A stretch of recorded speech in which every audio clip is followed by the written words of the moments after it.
بسم اللہ الرحمن الرحیم اللہم صلی علی محمد۔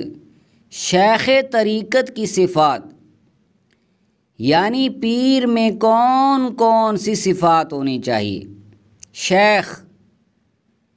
شیخ طریقت یعنی مرشد کیسا ہونا چاہیے، اس میں کون کون سی صفات ہونی چاہیے؟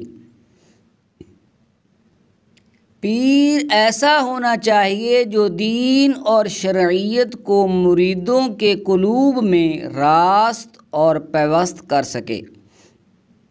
یعنی مرشد اور پیر ایسا ہونا چاہیے جو دین اور شرعیت کو مریدوں کے دلوں میں پیوست کرنے کا ہنر جانتا ہو، اور شیخ بننا بغیر اس کے ممکن نہیں کہ سلوک طریقت اختیار کیا ہو تاکہ برے بھلے کو دیکھ بھال چکا ہو، فائدہ مند اور ضرر امور کو سمجھا بوجھا ہو، یعنی فائدہ مند اور ضرر مند امور کو سمجھتا ہو، اور مجذوب اگرچہ مطلوب تک پہنچا ہوا ہوتا ہے مگر چونکہ راستہ سے آفتوں سے انجان اور راہ کی بلاؤں سے بے خبر ہوتا ہے، اس لیے شیخ بنائے جانے کے قابل نہیں، کیونکہ راستہ قطع کرانا اور راہبری اس سے ہو نہیں سکتی، اس لیے مجذوب شیخ یعنی پیر بننے کے قابل نہیں۔ شیخ میں جن شرائط کا پایا جانا ضروری ہے وہ یہ ہیں: قرآن و حدیث کا عالم ہو، اور عالم ہی ہونا نہیں بلکہ صفات کمال سے متصف ہو، دنیا اور جاہ و مال کی محبت سے روگرداں ہو، یعنی دنیا اور جاہ و مال کی محبت کو دل سے نکال چکا ہو، ایسے مشائخ ربانیین سے طریقت حاصل کیے ہوئے ہو جن کا سلسلہ جناب رسول اللہ صلی اللہ علیہ وسلم تک مسلسل ہو، اپنے شیخ کے حکم کے موافق ریاضت و مجاہدہ کر چکا ہو کہ گفتگو، کھانا، سونا اور مخلوق سے ملنا جلنا کم، اور صدقہ و سکوت اور نماز و روزہ میں کثرت رکھ چکا ہو، مکارم اخلاق اور حسن ادب مثلاً صبر، شکر، توکل، یقین، سخاوت، قناعت، بردباری، تواضع اور آخرت پر کفایت، صدق، اخلاص، حیا، وقار، سکون، کام کو سوچ سمجھ کر کرنا، اور جاہ و مال وغیرہ کو خیر باد کہہ دینا اس کی خصلت بن چکے ہوں۔ مشعل نبوت کی روشنیاں اپنے اندر پیدا کر کے جملہ اخلاق ذمیمہ یعنی تمام برے اخلاق مثلاً تکبر، خود پسندی، بخل، حسد، کینہ، حرص وغیرہ کو خیر باد کہہ چکا ہو، بے تکلف مجاہدہ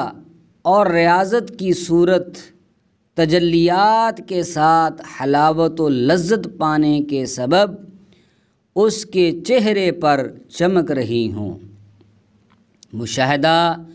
اور کمالات کے انوار اس کے چہرے پر دمک رہے ہوں، اور نور قلب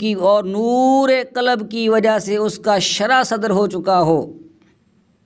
دنیا اور اہل دنیا سے خلوت اختیار کر کے دریائے جلال سے سیراب ہوا ہو، اور جملہ علل و قیود سے آزاد ہو کر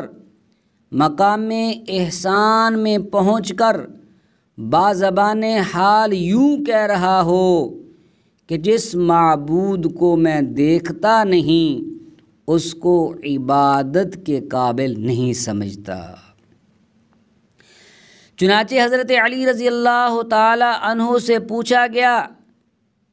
کیا تم اپنے رب کو دیکھتے ہو؟ حضرت علی رضی اللہ تعالی عنہ نے ارشاد فرمایا،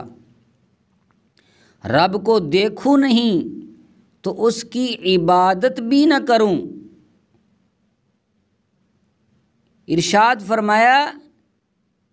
یعنی اللہ تعالیٰ کو ظاہری آنکھیں نہیں دیکھ سکتی، البتہ دل کی آنکھیں صدق و ایمان کے ساتھ دیکھتی ہیں۔ اس کا یہ مطلب ہے، نیز وہ شیخ مجاہدہ اور ریاضت کے بعد ظاہری محنت سے نکل کر راحت وصال تک پہنچ گیا ہو، یعنی اب اس کو عبادت میں بجائے مشقت کے لذت آنے لگے، اور مشقت کی تلخی سے گزر کر حالات کی حلاوت چکھ چکا ہو، فضل خاص کی نسیم سے آرام پاتا ہو،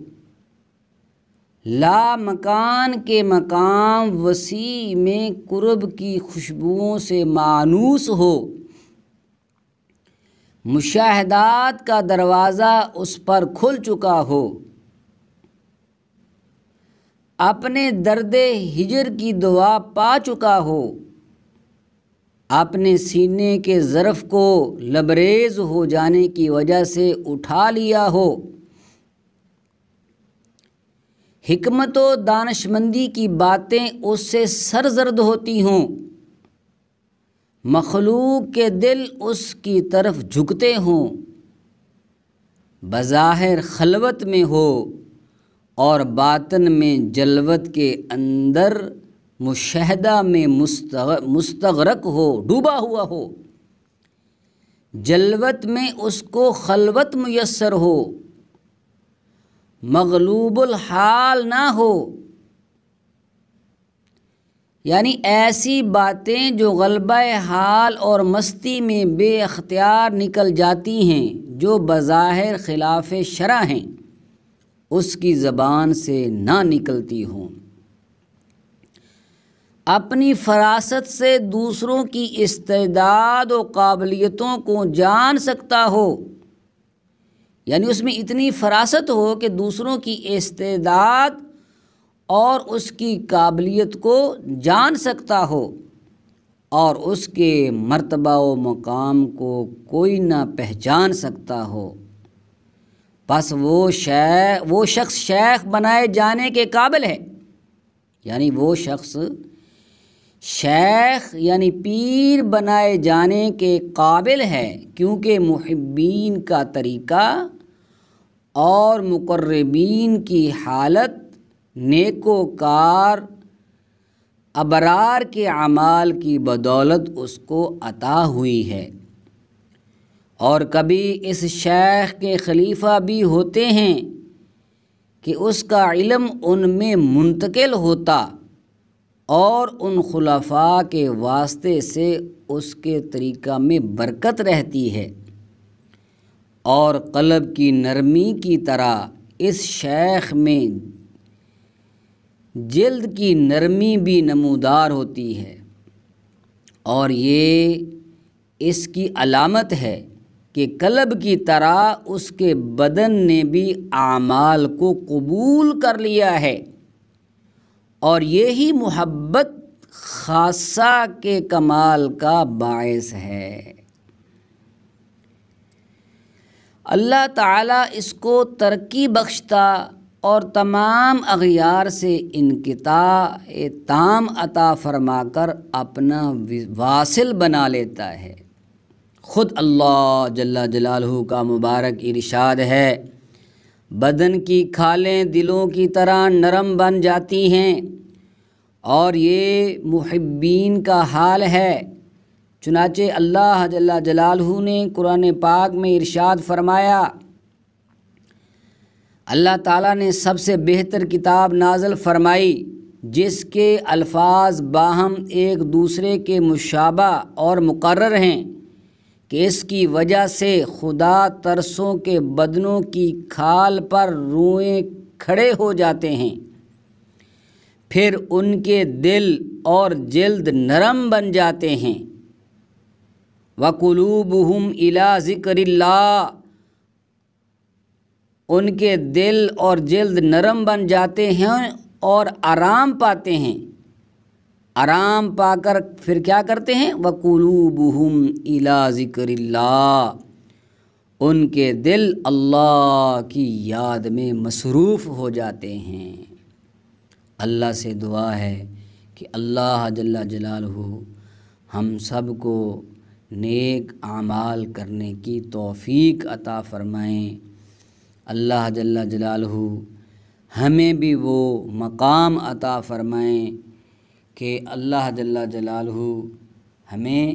ایمان کی حلاوت اور ایمان کی لذت نصیب فرمائیں۔ آمین ثم آمین۔